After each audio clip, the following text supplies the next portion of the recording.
C'est juste une vidéo pour inviter à retrouver notre enfant intérieur. Parce que l'éveil, ça sert à quoi si c'est pas pour réconcilier les paradoxes entre divin et humain? On peut passer toute une vie en quête du divin, à essayer de se fondre dans un absolu, faire disparaître moi, ce que je crois être moi. Et il y a une forme d'élan mortifère dans tout ça, que je connais bien, et qui peut même rester après, du fait même que à l'intérieur, il y a le néant, il y a un grand vide. Et pourtant, c'est un vide unificateur, et il ne connaît que la forme, puisqu'il n'y a que ça. Le reste est vide. Et donc, nous sommes cette présence incarnée. Et une fois qu'on a découvert que nous sommes cette présence, que nous pouvons l'incarner, qu'est-ce qui reste? Une fois qu'on a fait tomber tous les conditionnements, qu'on a dépouillé le personnage, qu'on peut jouer ou pas un personnage, qu'on peut être... Donc on suit des élans ensuite. Et l'élan de vie, ce qui va faire qu'on va faire une chose ou une autre, qu'est-ce qui va nous motiver?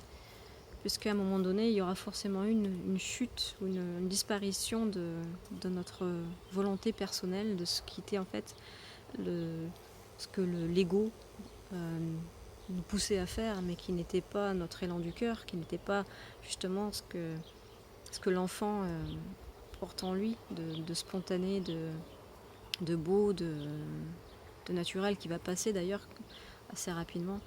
Les élans vont et viennent, mais quand ça vient du cœur, il y a toujours quelque chose de beau dedans. Et il n'y a pas de mérite, il n'y a pas de mission, il n'y a pas de rôle à prendre dans sa place à prendre dans la vie. Et tout ça s'effondre en fait dans la spontanéité, la joie de juste d'être. Et le sens de la vie, il est là. Il n'y a pas de sens en fait quand on est. C'est le genre de question que trouver un sens à sa vie, c'est vraiment le genre de question qui était basée sur une perception égotique. Mais tant que ça reste, en fait, ce sont des habitudes. Si c'est encore là après l'éveil, ou s'il reste des traces même dans la vie quotidienne, pour vous, peu importe où vous en êtes en fait, tout ceci disparaît quand on est. Et c'est pour ça que se regarder dans un miroir et se demander, il est où le petit enfant quand nous avions 3, 4, 5 ans? Est-ce que je peux lui permettre de s'exprimer? Parce que lui, il sait. Il sait si c'est juste, il sait si c'est beau, il sait si c'est plein d'amour. Et cette vulnérabilité du petit enfant qui est toujours là en chacun de nous, qui n'est plus coincé par une chape de protection, celle-là, elle est vue, elle est appréciée.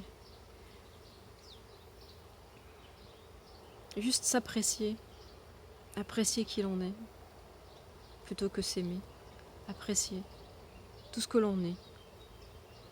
Et regarder en fait cet élan de vie qui revient quand on laisse une expression naturelle de qui nous sommes, dans notre authenticité d'enfant, dans notre authenticité de où nous en sommes maintenant, lorsque nous sommes libérés de la chape de protection et du conditionnement.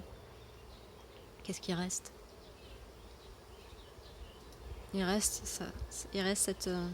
cette union entre le divin et l'humain, où il n'y a plus de contradiction entre les deux. Il reste une paix, il reste une autre possibilité de vivre autrement.